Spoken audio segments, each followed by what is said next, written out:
그렇지만 국에서 기본 명제가 변했기 때문에 기본 명제가 뭐라고 말씀드렸습니까? 당과 인민, 국가기구와 인민의 관계를 뒤집었기 때문에 물론 과거에도 그렇게 얘기는 했지만 실제 현실은 그렇지 않았는데 이거를 현실에서 그렇게 되도록 지금 하고 있는 거죠. 성공에 최종적으로 성공할지 실패할지는 그건 뭐 시간이 흘러보면 알겠지만 그리고 국정에서 사상을 설명하면서 쓰고 있는 문장이나 원술책의 단어들을 알아야 앞으로는 북에서 나오는 모든 이 문장이나 이런 것들을 이해할 수 있고 정책을 나왔을 때 저거는 제가 표로 설명 안 했지만 저 지방 농촌이나 뭐 단강령, 우대 강령이나 이런 속에서 나오는 거하고 저게 저렇구나 라고 하는 것을 알 수 있다는 거죠. 국가기구만 얘기를 하고 바로 지나가겠습니다. 국무위원장은 그 전에도 있었죠. 근데 국무위원장의 직위를 과거에 최고인민회에서 뭐 소환하고 그런 선출하고 이런 거인데 이제 그런 관계가 아니에요. 추대를 해서 국가 주권의 최고 정치적 지도의 그 관으로 이제 등록을 하고 있습니다. 그래서 지금 이런 정치국위원과 상무위원과 정치위원들이 중에서 저런 부서에 있는 사람들이 지금 현재 들어가 있습니다. 제가 조금 그렇다 생각하는 것은 뭐냐면 국무위원회가 위상이 높아지면서 최고인민회 우리 지금 국회에 해당되는 위상이 확 떨어졌습니다. 좀 심하게 말씀드리자면 최고인민회와 최고인민회의 의장이 예전에 분리되어 있었는데 이제 최고인민회 상임위원회나 최고인민회의 의장이 같은 사람이 이제 경직하도록 되어 있어요. 그리고 최고인민회의 상임위원장이 현재 우리처럼 국회의장으로서 국회 업무를 총괄하고 이렇게 봐야 되는데 그것보다는 국무위원회 제1부위원장으로서 행정적인 국가 지도 사업을 하는데 더 열심히 하고 있어요. 그러니까 무슨 얘기냐면 이번에 소년단 80주년 행사 때 북의 국무위원회에 있는 사람들이 다 지방에 중앙 행사도 있습니다만 지방에 가가지고 평상시에 가서 어디시에 가서 아이들하고 줄다리기 심판도 봐주고 선물도 주고 하는 행사에 가서 막 하고 있는데 조용원 상임위원장도 갑니다. 가는데 이게 제가 보기에는 우리 지금 국회의장 자격을 가는 게 아니라 행정부의 우리 지금 뭐라고 해야 될까요? 뭐 제1비서실장 뭐 이런 직책으로 국무위원회 제1위원장으로서의 직위로 가서 일을 하는 거예요. 요 전임 최용의 최고인민회 상임위원장 시절에는 어쨌든 최용의 상임위원장이 나와서 외국 대표도 만나고 자기 독자적으로 가서 현지도 하고 최고인민회 상임위원장의 직위로서 이렇게 하고 있는데 조용호는 제가 보기에는 아직도 조직비서로서의 우리로 치면 비서와 같은 그런 역할로 하고 있다는 거예요. 최고인민회 그러다 보니까 굉장히 그냥 법률만 제정하고 그것을 어떻든 집행하는 그런 부분에서의 어떤 그 권한과 위상이 상당히 낮아졌다.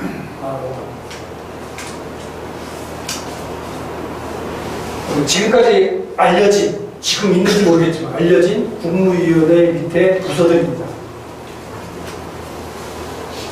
경위국, 최근에 이제 경위국장 바뀌었어요. 옛날 2018년도에 남북 정상회 때 보면 그 김정은 옆에 서 있던 나이든 김철규 경위국장이 이제 은퇴하고 좀 젊은 사람으로 바뀌었습니다. 정치국장은 누군지 잘 모르겠습니다. 근데 어쨌든 국무위원회 대변인 역할은 김여정 총무장이 하고 있죠. 저 밑에 사진 설명만 하면 저 소년단 80주년 행사 때 무대 뒤에 이제 이 행사를 쫙 했던 칠모자 세 사람이 열심히 행사가 진행되는 거 보고 웃으면서 답답하고 있는 장면인데 저 살짝 가린 제 끝쪽이 현성호래요. 사망한 김창산 의정부장 대신에 아마 의정부장을 하고 있는 것 같아요. 그 다음 중간에 생각하는 게 아마 노동철 경위국장일 것 같고, 그 앞에 있는 게 이제 김여정. 이날 저기 김정은 위원장은 양복에 저 밀짚모자 쓰고 온 거예요.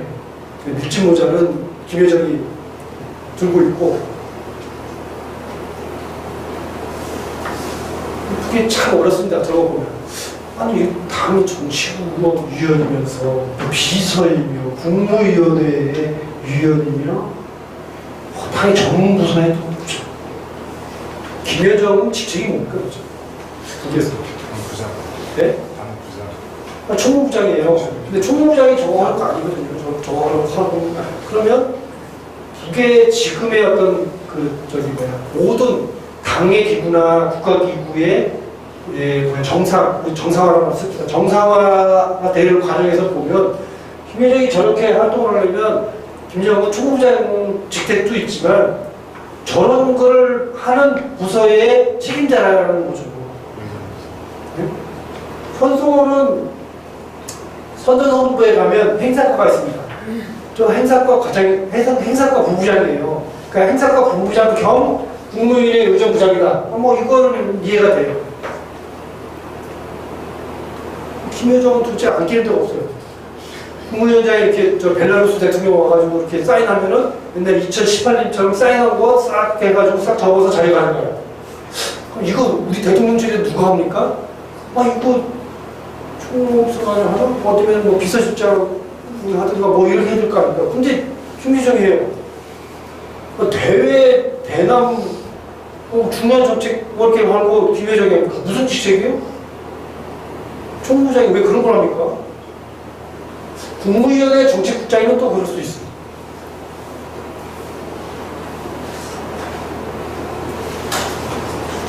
총무부장이 왜 저기 경위국장하고 의정부장하고 저렇게 막 합니까? 복잡한 얘기. 그래서 참고로 제가 지나가겠습니다. 뒷자리에서 요걸 이제 2018년, 19년 항상 막 여기 남북 정상회담 할 때에 국무위원회에 있었던 이제 중국파 통일가 완전 이제 없어진 거죠. 남북관계가 김정은 시대 경제운동가들은 가장 핵심은 저 사진 두 장입니다. 자신들만의 경제 양보로 가겠다. 근데 그냥 주초단위로 사회주의 경제인 시스템 모임을 해서 많이 생산한 농민들한테는 많이 인센티브를 주겠다. 그리고 각 농장별로 이제 작물 선택 가능하다. 국가적으로 꼭 필요한 농장 말고, 그리고 국가적으로 저 농장은 꼭 쌀을 재배해야 된다라고 국가가 정한 그런 농장 말고 일반적인 농장들에서 땅콩을 심을 건지 어떤 종자의 작물을 심을 건지 본인들이 알아서 선택해서 그 연구소 가서 선택해서 할 수 있다. 자율성을 주면서 대신 생산 목표량을 채워야 된다. 대신 목표량 이외의 것들에 대해서는 처분할 수 있는. 예를 들면 농민들이 쌀을 재배했다. 그러면 수매 아시죠? 그러면 국가가 30%를 의무 수매를 합니다. 이건 의무로 국가 가격으로 수매를 해야 됩니다. 두 번째 30%는 기업 수매를 합니다. 기업이나 단체. 그래야 그 기업이 노동자들한테 임금만 주는 게 아니라 식량 배분을 해야 됩니다. 그 다음 나머지는 이제 농민 개인 분배를 하는 거죠. 그 부분들이 계획을 달성을 하고 실질적으로 일을 많이 해서 그 부분들이 높아지면 농민들이 생활이 굉장히 괜찮아집니다. 요즘 트라크 가신 분들 얘기 들어보면 그게 농포라는 말이 없어졌대요. 농포. 수포는 뭐죠? 수확포기. 농포는 농포기. 아무리 농사를 지어도 국가에서 수매, 국가 수매 아니면 여기 군대 수매 이거 가져가는 거 보면 1년에 남은 게 없다. 농은 이렇게 농포. 농촌에 북쪽에도 저기 청년들이 없잖아요. 요즘 청년들이 그 농촌 자원해가지고 가지 않습니까? 그래서 요즘에 생긴 게 농촌 기금이라는 게 만들어졌어요.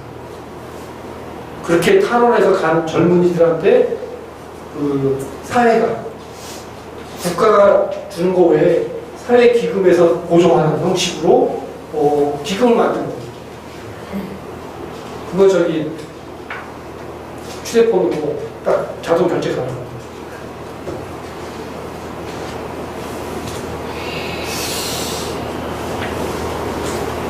이제 그거의 단위가 소조예요. 소조는 뭐 3명이 될 수도, 분조죠.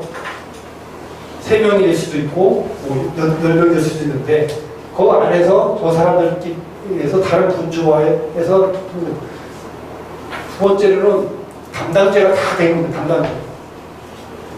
그렇게 농장에 가면 이제는 담당자가 딱 정해져서 여기부터 여기까지 내가 관리해야 되는 거고, 거기에 한 목표가 다 이렇게 써 있습니다. 초과 생산하는 부분에 대해서는 이제 인센티브를 지급하는 거죠.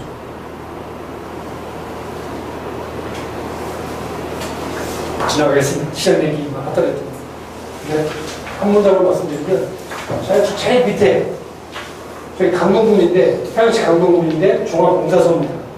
아까 말씀드렸잖아요. 지방에 공장을 짓지만, 공장뿐만 아니라 병원, 학교, 그 다음에 종합공사소를 다 지어라 해서 이제 주민들이 저기 옛날에 있던 그 지역 우리로 치면 우리 지역 서면 전통시장에 안 가고 기업형 슈퍼마켓 다 지었으니까 거기 가서 저 농장의 제일 중심부에 저게 있으니까 이제 밖에 나가지 말고 거기 가서 다 해라. 시장에 가면 상표가 이게 국내산인지 중국산인지 다 명한데 국내에서 생산한 거 어느 정도 품질 수준일 거 다 보고할 때니 여기서 쇼핑해라 라고 하는 거죠. 그러면 어떻게 됩니까? 전통시장이 죽어가는 거죠. 거기다가 플러스 우리는 전통시장을 살리기 위해서 기업형 슈퍼마켓 뭐 한 달 더 쉬어라 뭐 이렇게 하고 있는데 북에서 뭐라 합니까? 시장 운영 시간을 자꾸 줄이고 거기에 장사할 수 있는 자격을 자꾸 축소시키고 하면서 시장을 약간 옥죄고 있죠. 그래서 자연스럽게 저기로 자신 농장이나 자기 상점이나 이런 데서 운영하는 것들로 자꾸 유도를 하고 있는 거죠. 북쪽에 요즘에 임금을 봉투를 안 줍니다. 다 카드로 줘요. 조선중앙에 무역거래에 가려면 전선 카드에 입금을 해줍니다. 그 카드를 가지고 저런 공사소나 그런 슈퍼마켓에 가서 그걸 결제를 합니다. 왜? 각종 현금 유통이 안 돼도 하는 거죠. 그거를 그래서 요즘에는 저기 중국처럼 그래서 각 그 노점상처럼 도로변에 나와 있는 뭐 청양고로 팔고 뭐 이런 데도 다 바코드가 딱 붙어 있습니다. 중국처럼. 그래서 딱 찍으면 간편 결제돼서 사이다 안다고 살 수 있는 그런 구조로 가고 앞으로 5년에서 5년 정도 또 지나면 북쪽에 저런 결제 시스템은 거의 중국식으로 다 바뀌었습니다. 그거 하기 위해서 지금 저 산골 마을 온라인 광 케이블 안 깔린 데를 깔고 있고 이동 통신이 안 되는데 다 그 기지로 계속 꾸준히 다 세우고 있습니다. 전기 안 들어오면 안 되는 지역들은 이제 태양광 설치해가지고 또 하고 있고. 스마트폰이 정말 국의 생각을 들고 있습니다. 미국이나 이런 데 연구자들이 700만이라고 하니까 제가 700만이라고 썼습니다. 저는 저보다 훨씬 더 많다고 생각합니다. 스마트폰 이거 할 때, 과거에 노동신문 얘기를 하면 노동신문 뭐 종이지도 바꾸고 뭐 해가지고 돈도 없고 그래서 500만 붙였다 200만으로 줄였다 뭐 그렇게 얘기하는데 사실은 이제 스마트폰을 다 볼 수 있기 때문에 종이 신문을 이렇게 많이 찍을 필요가 없어요. 또 우리 언론이나 정부들 그런 얘기 많이 하죠. 왜냐면은 김여정이 대남 무슨 대변인 당화를 했다. 그러면 그 뒤에 뭐라고 씁니까? 북쪽 사람들도 볼 수 있는 노동신문에는 실리지 않았다. 그럼 중앙통신은 못 본다는 얘기예요? 다 스마트폰으로 보고 있잖아요. 중앙통신이 내보내는 보도, 사진, 동영상 다 스포츠로 다 보잖아요. 지면으로 안 나와서 못 볼 뿐이지. 연합뉴스 우리 인쇄된 온라인 오프라인판으로 안 나오잖아요. 다 컴퓨터 다 볼 수 있잖아요.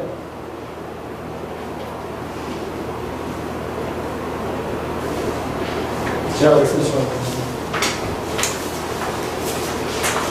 이것도 간단히. 그런데 남이나 분야 젊은이들의 문제입니다. 요즘 국정에서도 요즘 항상 하는 저 고생도 모르고 잘하는 저는 우리는 막 국외 젊은 세대들 뭐 장마당 세대다, 권한의 뭐 피눈물 세대다, 정말 그 배우는 세대다 뭐 이렇게 막 하는데 국외 이 꼰대들이 하는 얘기는 저 고생도 모르고 잘하는 세계가 어떻게 돌아서 저걸 세상에 어떻게 내놓는가 하는 그런 우려서 저렇게 막 남쪽 뭐 이렇게 보고서 이렇게 훈련해가지고 저는 하지 말아요.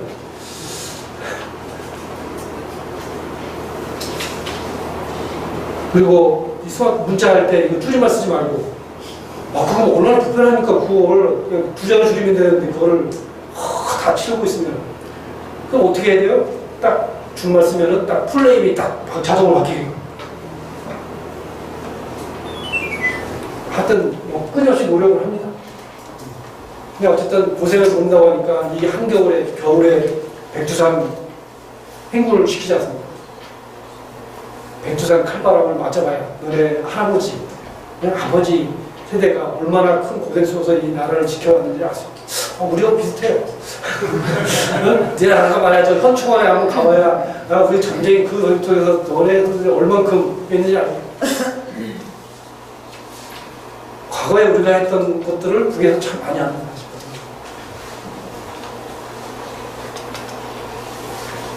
저 제일 오른쪽이 지금 새로 지은 화성거리, 샛별거리 뭐 이런 데에 새로 만들어낸 그 모락관이거든요. 전자화학실.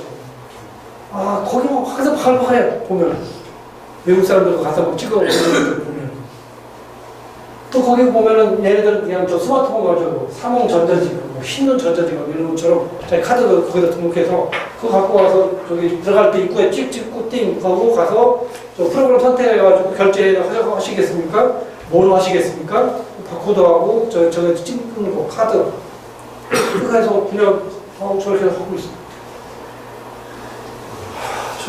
저 노화실 옆에는 그 화성 불고기집이라고 그 외국 사람들이 어마어마하게 가는 그런 데 가서 한 번 저기 가면은 100달러 이상 나와. 여러 사람 가서 그 무슨 돈이 결제했냐고.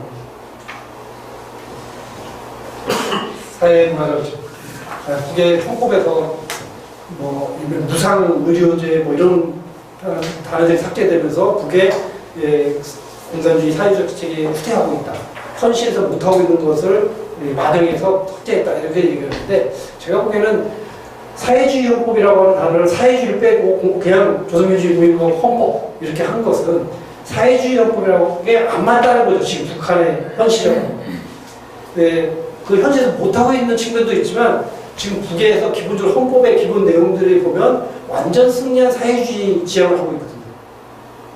이게 사회주의 단계를 이미 넘었다고 규정하는 거예요. 우리가 보기에는 아닐 수도 있는데. 그러니까 사회주의 헌법이란 말이 안 맞으니까 사회주의를 뺀 겁니다.